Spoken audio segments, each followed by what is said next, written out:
sebelumnya izin memperkenalkan diri. Perkenalkan, nama saya Yosria dengan NPM 224111032. Di sini saya akan menjelaskan tentang manajemen piutang. Apa sih definisi dari manajemen utang? Utang sendiri adalah jumlah uang atau barang yang dipinjam oleh pihak lain dengan persetujuan untuk membayar kembali dalam jangka waktu tertentu. Dan manajemen utang adalah proses pembayaran utang dengan melibatkan pihak ketiga guna membantu pihak yang terlibat utang. Dan ada current liabilities atau kewajiban lancar.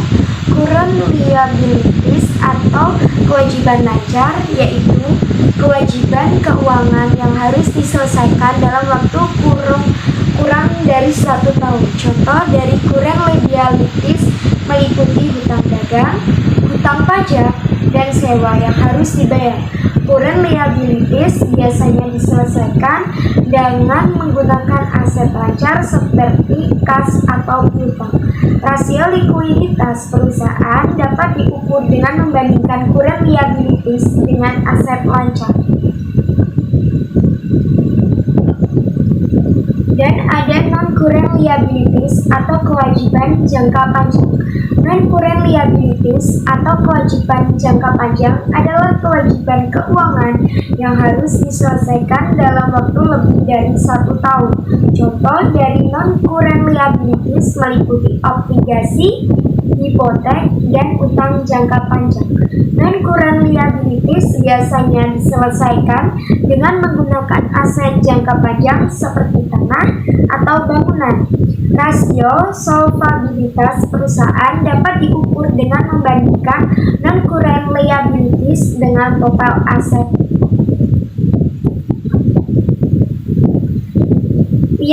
Likuiditas dan financial distress.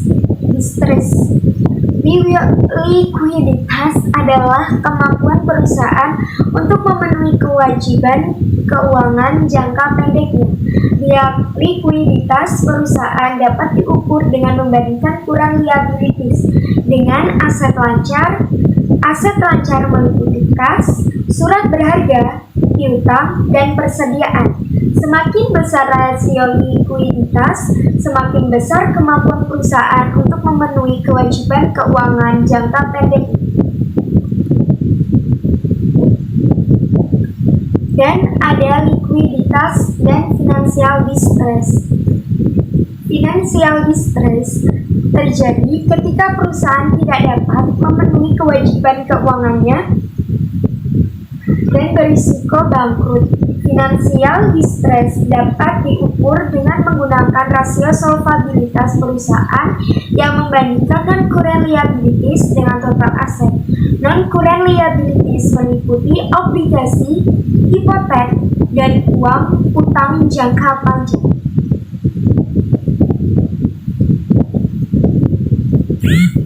Dan ada pengaruh kebijakan utang terhadap nilai perusahaan. Kebijakan utang dapat mempengaruhi perusahaan. Beberapa penelitian menunjukkan bahwa kebijakan utang yang dapat meningkatkan nilai perusahaan. Sedangkan ada juga kebijakan utang yang memperburuk dapat menurunkan nilai dalam perusahaan.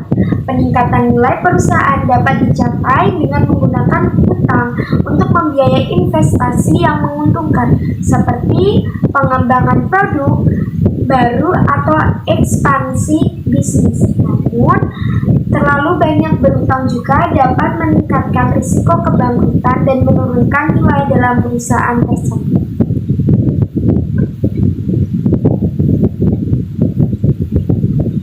Terima kasih.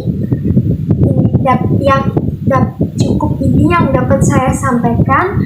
Kurang lebihnya saya minta maaf. Wassalamualaikum warahmatullahi wabarakatuh.